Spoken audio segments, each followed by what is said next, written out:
Bonjour à toutes, bonjour à tous. Donc, quatrième épisode de notre petite conversation sur les tenants et aboutissants de l'actualité de l'éducation permanente populaire. Alors, nous venons de parcourir la théorie des paradigmes politiques, socio-économiques, culturels. Maintenant, on va tenter de l'appliquer et regarder le monde d'aujourd'hui avec ses lunettes. Alors, on va d'abord regarder la multiplication des contradictions du mode de développement, les contradictions du système productif, les contradictions de l'économie contre la société. C'est le titre d'un ouvrage qui a déjà 20 ou 25 ans, je crois de Guy Roustan, si mon souvenir est bon, mais peu importe. C'est une notion intéressante, l'économie contre la société. Comme si, alors là, il y a un ouvrage merveilleux que je vous suggère vraiment de tenter de conquérir, d'en conquérir la lecture. C'est pour moi l'ouvrage clé de toute la conversation que nous avons ici. C'est un bouquin qui est paru en 1943. Même moi, je n'étais pas né. Et en 1943, Karl Polanyi, P-O-L-A-N-Y-I, ce qui est un Hongrois, a publié à New York, où il était en exil, La Grande Transformation. Il l'a publié en anglais, The Great Transformation. C'était traduit en 1983 chez Gallimard. Vous pouvez toujours le trouver parce que c'est un bouquin qui fait référence, mais que la francophonie a découvert avec presque un demi-siècle de retard. Et c'est bien dommage. Mais bon, il est toujours temps de le lire, il est complètement actuel. C'est un livre qui met en perspective historique sur plusieurs millénaires et sur plusieurs latitudes les rapports entre l'économie et la société. Et grosso modo, je brutalise complètement l'ouvrage, tout de même de 800 pages, en quelques 80 paroles, en 80 mots. Quelle est sa thèse? Sa thèse tourne autour d'un mot anglais qui est embedded, facile à comprendre, ça veut dire dans le lit de. Et il nous fait comprendre ceci, c'est que sous toutes les latitudes et dans toutes les civilisations qu'il explore, les sociétés ont abrité une économie. Donc l'économie se logeait dans le lit de la société. Et voilà, dit-il, que je crains de voir un renversement s'opérer, une grande transformation, c'est que nous pourrions voir nos sociétés se mettre dans le lit de leur économie. Un renversement complet du rapport de force entre les dimensions sociétales et la dimension économique de ces sociétés. Alors, ça paraît un peu abstrait et étrange. Je vais vous donner un exemple très clair de ce que ça peut désigner. Je vais faire mon marché. Faire mon marché. Si je fais faire mon marché, je parle ici aux Bruxellois, place Flaget ou place Jourdan, ou mieux, Gare du Midi, parce que là, c'est beaucoup plus diversifié, beaucoup plus multiculturel et beaucoup plus... c'est une vraie scène de théâtre, enfin, je veux dire, c'est immense le marché du Midi. Enfin, il faut marcher longtemps avec ses colis, c'est un peu fatigant, mais voilà. Faire son marché, tout de même, moi, je vous en parle comme un plaisir, d'accord? C'est-à-dire, je vous en parle comme d'une activité nécessaire, mais d'une activité nécessaire qui donne du plaisir. Pourquoi qui donne du plaisir? Parce qu'en fait, on peut blaguer, on peut parler, on a l'impression d'être dans des relations sociales. Voilà une économie embedded dans le lit de sa société. Quand on fait son marché, on a l'impression de vivre une très longue tradition humaine. Partout dans le monde, depuis plusieurs milliers d'années, depuis grosso modo qu'on a commencé à inventer le commerce, inventer l'écriture pour compter et inventer les villes autour des carrefours où l'on commerce, donc depuis quelques 30 000 ans à tout casser, les humains se rassemblent pour échanger des choses et ils parlent. Et donc, cette parole dans le marché, dans le petit marché, on va appeler ça le petit marché pour se comprendre, c'est bien le symbole, le signe d'une économie embedded dans sa société, dans le lit de sa société. Maintenant, je vous dis, je vais à l'hypermarché. c'est un autre récit qui commence. D'abord, je dois prendre ma voiture plutôt qu'aller à pied, et je vais chez Cora à la Louvière, mettons. C'est dimanche, mais il y a beaucoup de monde, c'est évidemment ouvert le dimanche. Il y a beaucoup de monde et je vois des familles entières dont l'activité est de lécher les vitrines, de regarder ce qu'il y a à vendre et d'imaginer, rêver, acheter, consommer. Il y a même des galeries dans lesquelles on peut s'asseoir, boire et manger, et puis recommencer à lécher les vitrines. Et bien là, j'ai comme le sentiment, l'intuition, qu'on n'est plus du tout sur le petit marché de la gare du Midi ou de la place Jourdan ou de la place Flagey. On est à l'intérieur du marché. On est dans le lit du marché. Et nos rapports sociaux se couchent dans ces relations marchandes et sont dominés par ces relations marchandes. Évidemment, mieux encore, on revient à la maison, on croit être dans un lieu, un espace privé non marchand, mais le câble est branché à tout va, la télévision marche tout le temps, et des télévisions poubelles, des télévisions marchandes, des télévisions pour vider notre temps de cerveau disponible et le donner à Coca-Cola. Et là encore, le marché nous submerge jusque dans nos lits, jusque dans notre intimité. De là à imaginer la fabrication industrielle de l'être humain, qui est un peu l'utopie finale du capitalisme et de l'industrialisation et de l'évolution des techniques, c'est le bouquin d'Henri Atlan sur la machine mère. Il dit, oui, l'utopie de la maîtrise scientifico-techno-scientifique du monde et de l'empire marchand serait de fabriquer de l'humain et de le vendre. Donc, voilà, pour cauchemarder un peu sur l'embeddedness finale. Mais donc, tout ça pour dire, donc, nous nous situons dans cette grande transformation. Et Karl Polanyi avait hélas raison. Il avait hélas raison à travers la mondialisation, c'est-à-dire l'affaiblissement, l'atténuation des frontières pour la circulation des marchandises. Et donc, l'atténuation des frontières pour la circulation des capitaux. Et puis, l'atténuation des frontières pour la circulation du pouvoir privé des multinationales. Le comble étant évidemment atteint dans ce processus entrevu par Karl Polanyi, par les fameuses GAFAM, les entreprises multinationales de la culture, que sont Google, Microsoft, Apple, et bien sûr, sans oublier notre transporteur général, Amazon, hein, qui est au cœur de tout cela, comme Google est au cœur de tout cela. Et l'intersection de ces GAFAM est absolument fascinante, puisque l'idéal régulateur final de ces entreprises dominatrices et dominantes n'épargne aucun aspect de la vie. Tous les aspects de la vie sont in fine désignés par la capacité de maîtrise de ces sociétés. Et donc, à travers la mondialisation, à travers la numérisation, la révolution numérique, à travers la tertiarisation, c'est-à-dire la transformation d'un système de production de choses en production de services et puis en production d'idées, en production de culture, et à travers la marchandisation, qui est l'expression tendancielle de la puissance des entreprises marchandes sur le reste du monde, l'ensemble de ces phénomènes nous construit la société que voici. Alors, je la décris d'abord dans le système productif, puis dans le régime démocratique, et enfin dans nos têtes. Alors, d'abord du côté du système productif.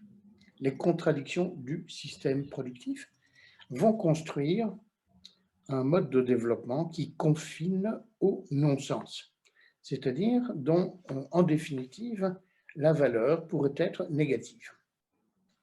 Ainsi, un système économique destructeur des écosystèmes, de la biodiversité et des équilibres climatiques dessine une économie de destruction des fondements de l'économie, c'est-à-dire un processus d'autodestruction dont nous pressentons les symptômes un peu plus tous les jours, et notamment un peu plus tous les étés. Un système financier dangereux, qui est aussi un paradoxe, parce que ce système financier, aujourd'hui, menace l'économie réelle, c'est-à-dire l'économie productive de choses, de biens et de services. C'était la crise de 2008, dont nous avons, nous tous, dans nos chairs, et surtout quand nous sommes précaires ou pauvres, vécu les conséquences, et qui donc définit l'épargne aujourd'hui comme un risque. Ce qui est un paradoxe. Hein. C'est marrant parce que quelques-uns de mes amis dernièrement rencontrés, qui éventuellement ont pu, au long de leur longue vie, hein, puisque vous voyez bien que je suis au bout d'une longue vie, me disent, tu sais que j'ai un tout petit peu d'argent de côté, je crois que c'est imprudent. C'est drôle, hein, parce que le bon sens conduirait à penser que ces gens ont fait preuve de, pardon, de prévoyance. Bien, la prévoyance aujourd'hui est peut-être un risque. Donc, système économique et écosystème, système financier et système productif. Troisième contradiction, un système social dont l'injustice est incompréhensible. C'est-à-dire que les inégalités à l'intérieur d'une société riche qui produisent entre 15 et 25% de personnes précaires ou pauvres, en définition monétaire, sans même parler des misères sociales et culturelles qui ne se mesurent pas. Eh bien, un système qui, dans une société riche, permet qu'un quart de la population soit en état de précarité ou de pauvreté, n'est pas une société sensée. Et que dans cette société, il soit devenu impossible d'imaginer que la formation de la richesse ne soit pas légitime au-delà d'un certain seuil.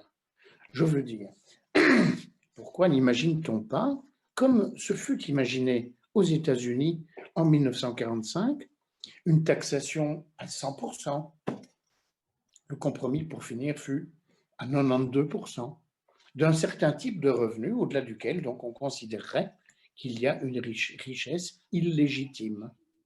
Personnellement, quand j'étais jeune chercheur sur le mouvement ouvrier, j'ai eu accès aux archives syndicales de la CSC et de la FGTB, et dans lesquelles j'ai trouvé la trace de groupes de travail dans les années 70, 60-70, qui planchaient sur à quel niveau faut-il proposer une taxe à 100%? Quel est le niveau du salaire illégitime? Ou quel est le niveau du revenu professionnel, mobilier et immobilier qui est illégitime et qu'il faut taxer? Aujourd'hui, sortir cela est impensable, presque impensable. En tout cas, je vois que les organisations sociales n'y réfléchissent plus. Je vois que les États n'y réfléchissent plus. Ils réfléchissent au contraire en regardant la compétition inter-États ou la manière dont les multinationales mettent les États en compétition, pour les investissements notamment, eh bien, on voit qu'au contraire, on cherche plutôt à être le moins-disant fiscal, puisque le moins-disant fiscal est probablement le mieux-disant pour l'investissement. Voilà un système social qui fonctionne donc à l'envers.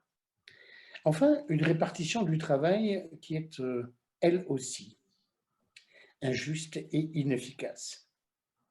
Vous remarquerez en termes de développement de la vie que c'est au moment où on a des enfants et encore souvent ses parents, c'est à ce moment-là, entre 28 et 48 ans, que l'on a le plus de travail, la plus grande intensité de travail, la moindre disponibilité pour sa vie propre, sa vie civile ou domestique.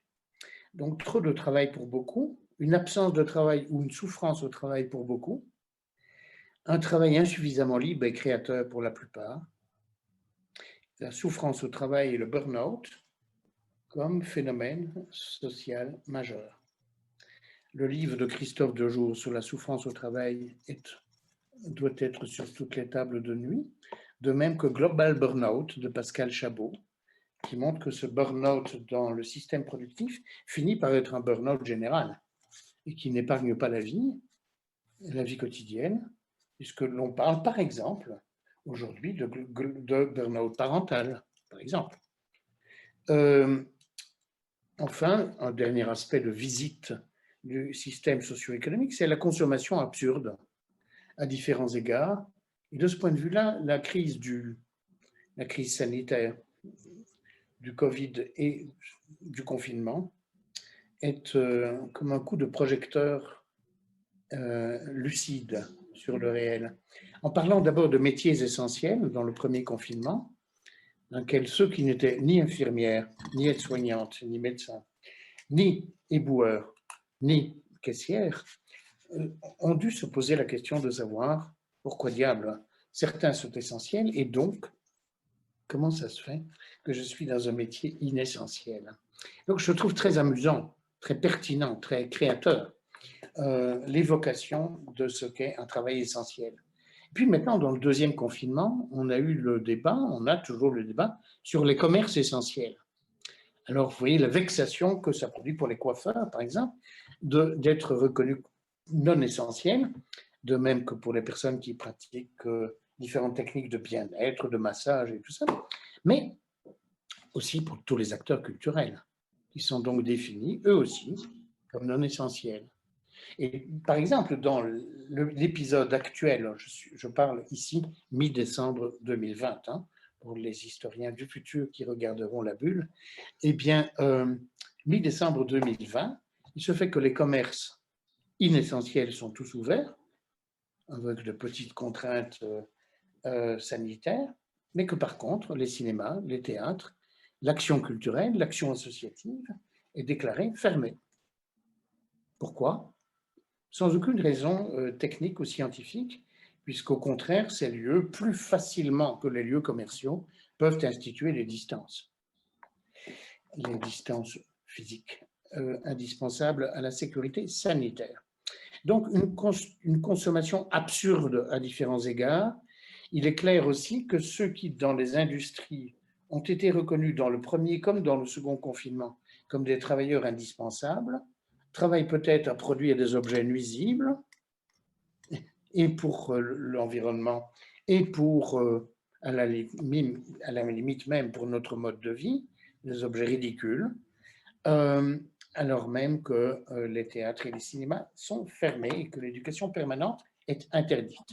Il est interdit de se réunir pour faire de l'éducation permanente. Il y a un arrêté de la Fédération Wallonie-Bruxelles là-dessus. Bien.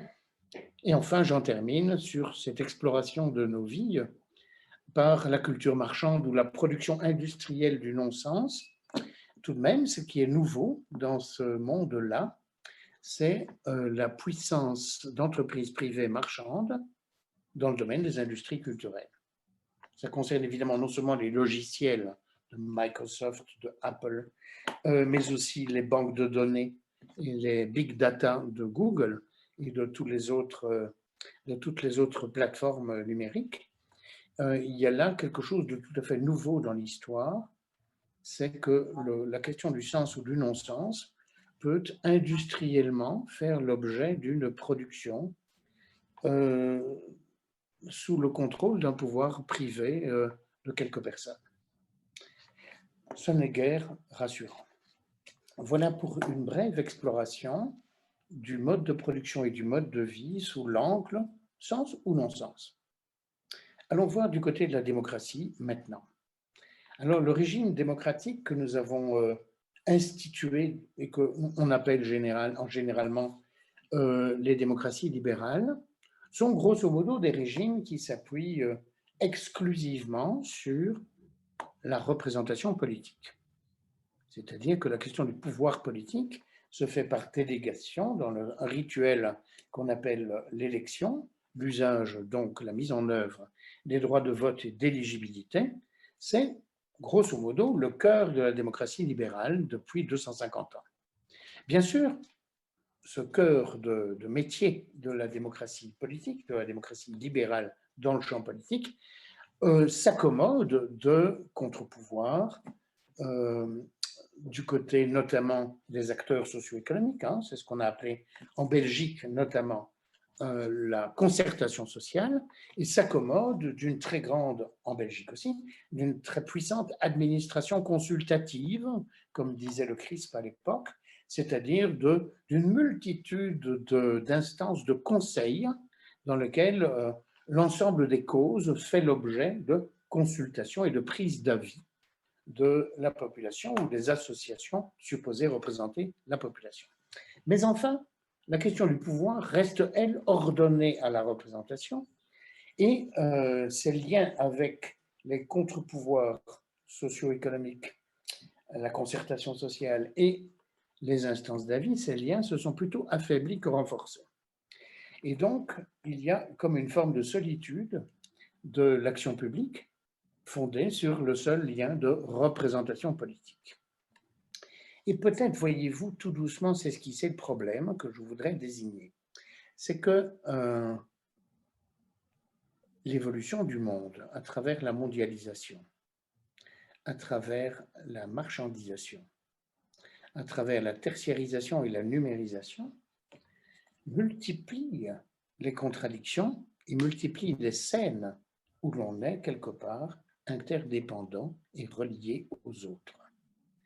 Et donc, la démocratie, le compromis démocratique libéral, nous l'avons construit à l'échelle des États. Et il est clair que les phénomènes dont on vient de parler, les processus mondialisation, marchandisation, tertiarisation, numérisation, il faut une chose en commun de très clair, c'est qu'ils passent au-dessus de la tête des États. Les pouvoirs privés dont on parle, autour des GAFAM par exemple, sont infiniment plus puissants que chacun des États auxquels ils s'adressent, ou que plutôt que chacun des États dont ils transgressent les frontières, puisqu'il n'y a plus, grosso modo, de réelles frontières physiques pour les marchandises, pour les informations et pour les capitaux. Pour les hommes, c'est toute une autre affaire dont on ne parlera pas aujourd'hui. Alors, donc, difficulté d'échelle des États en difficulté donc face à des pouvoirs privés structurés à une beaucoup plus grande échelle. Une mise en concurrence de ces États.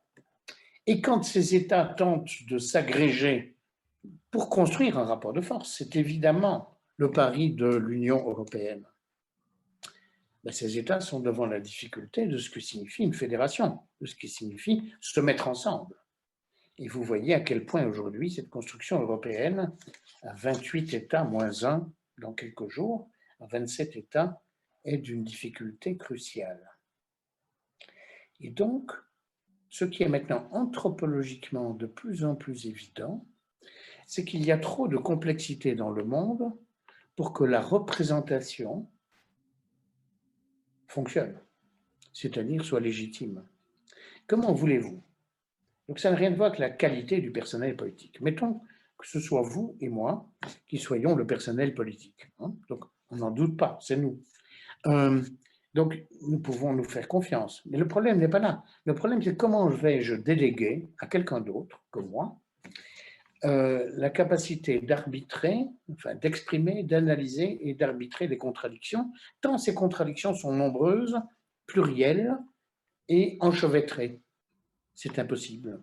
Quand bien même nous serions tous socialistes, quand bien même nous serions tous conservateurs, tous libéraux, ou tous écologistes, ou tous laïcs, ou tous religieux, quand bien même nous aurions donc des unités de pensée illusoires, nous devrions constater que ces unités de pensée sont illusoires. C'est que le socialisme lui-même est traversé par d'innombrables contradictions. Le libéralisme aussi, le conservatisme aussi et l'écologie politique également. Et donc ces contradictions sont si graves et si nombreuses qu'il y a aujourd'hui une difficulté de représentation culturelle suffisamment stable et durable que pour fonder une représentation politique. Vous voyez le lien. Pour être représenté, il faut partager une représentation, une vue, un point de vue. Et ce point de vue est trop fragile et trop complexe pour que la délégation soit légitime et efficace. Et donc, troisième section de ce chapitre, qu'est-ce qui se passe dans nos têtes, dans nos sentiments, dans nos émotions, à partir des questions de sens et de non-sens éprouvées dans le mode de développement et le système productif, et à partir de la fragilisation des démocraties. Qu'est-ce qui se passe? Bien, ce que nous éprouvons, nous, dans notre chair, ce doute sur la légitimité de la représentation. Et donc, nous sommes chacun surchargés de contradictions. Nous le voyons bien. Comment pouvons-nous ranger nos identités plurielles d'individus, de travailleuses, de consommateurs, de citoyennes ou de citoyens? Comment pouvons-nous nous arranger dans les différents mondes que nous parcourons avec ces différentes identités, alors que, par exemple, la question de la citoyenneté pénètre l'ensemble des aspects de la vie, pénètre la vie privée comme la vie publique, pénètre la vie au travail comme la vie de consommateur, pénètre ma vie intime comme ma vie extime. Et donc, nous sommes tous devant un excès de contradiction. Nous avons un burn-out démocratique. Et ça, c'est quelque chose, je crois, d'assez nouveau. D'autant plus que nous ne sommes pas, évidemment, on ne voit pas beaucoup, on n'entend pas beaucoup de récits qui puissent nous emporter de manière convaincante pour comprendre et nous représenter de manière unifiée le monde. Et donc, dans cette situation-là, il y a plusieurs scénarios. Il y a un scénario où c'est trop difficile. Et donc, si c'est trop difficile, par exemple, on va tous chez le psy. Et on peut psychologiser, effectivement. Il y a une part de cette souffrance qui se psychologise dans le marché du bien-être. Et dans le marché du bien-être, il y a des propositions de différents types de psychothérapie, différents types d'entretiens à propos de cette difficulté de vivre dans un monde comme celui-là. C'est évidemment une hypothèse, enfin, c'est un scénario qui est en cours. Hein. Quand vous entrez dans une librairie, vous verrez que le rayonnage dominant, c'est le rayonnage du bien-être. C'est ce qui se vend le mieux, en tout cas. Bien. Alors, quels sont les autres scénarios que de remplir les salons des psys? Eh bien, ou de nous masser mutuellement jusqu'à la fin des temps. Eh bien, il y a des scénarios en cours. Il y a évidemment un scénario qui n'est pas rassurant du tout, c'est que s'il y a trop de contradictions, on aimerait bien que quelqu'un les résolve, vous voyez? Et donc, la recherche d'une autorité perdue, la recherche d'un principe unificateur, de quelque chose qui nous épargne cette souffrance, surtout si nous ne disposons pas beaucoup de moyens d'orientation cognitifs ou culturels, eh bien, la tentation pourrait être de chercher un chef. De chercher un chef, de chercher un maître, de chercher une résolution des contradictions. Alors, ça explique en partie le retour de religieux et le recours à des autorités imaginaires dans ce champ-là. Ça explique aussi, évidemment, le retour de la droite extrême ou de l'extrême droite avec ces principes de simplification radicale du monde, hein, entre nous et les autres, par exemple. Évidemment, quand on regarde à l'échelle du monde, ça fait beaucoup d'étrangers, le monde. Hein. C'est une blague d'un de mes amis qui est toujours de dire combien y a-t-il d'étrangers vu du point de vue de la Belgique? Évidemment, si nous sommes 7 milliards, il y en a 7 milliards moins 11 millions. Donc ça fait tout de même beaucoup d'étrangers sur Terre. Mais donc, le principe d'organisation très simple que propose souvent la droite extrême ou l'extrême droite, c'est nous et les autres. C'est un peu trivial, ça ne tient pas beaucoup la route si on regarde au-delà de son champ à labourer, mais ça marche parfois, un peu.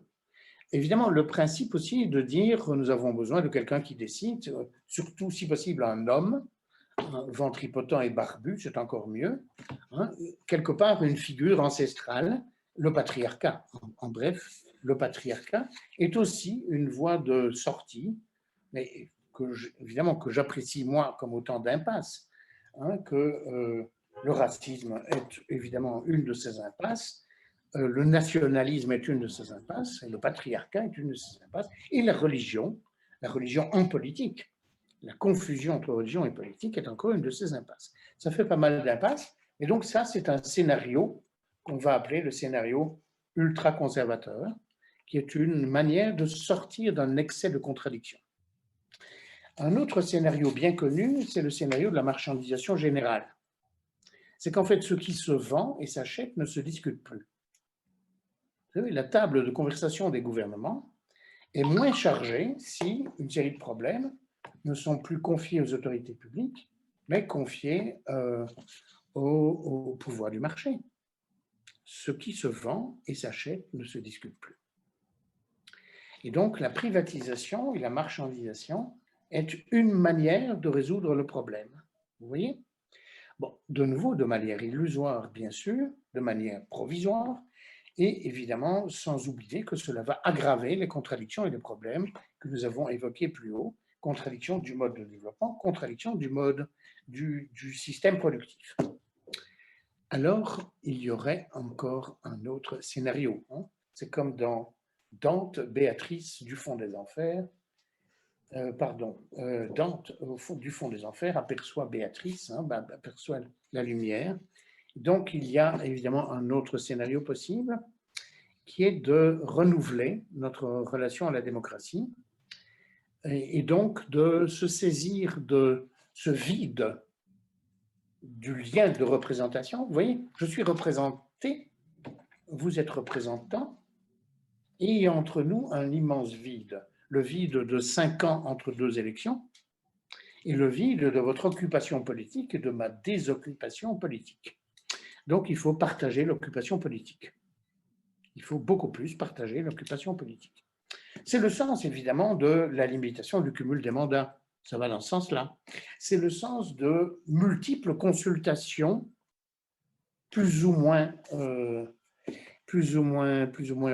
je veux dire plus ou moins réelles, plus ou moins crédibles que lancent les autorités publiques, qui font en fait aveu permanent d'impuissance publique, en tout cas d'impuissance à savoir où on va. Et c'est très logique qu'ils ne puissent pas le savoir sans nous.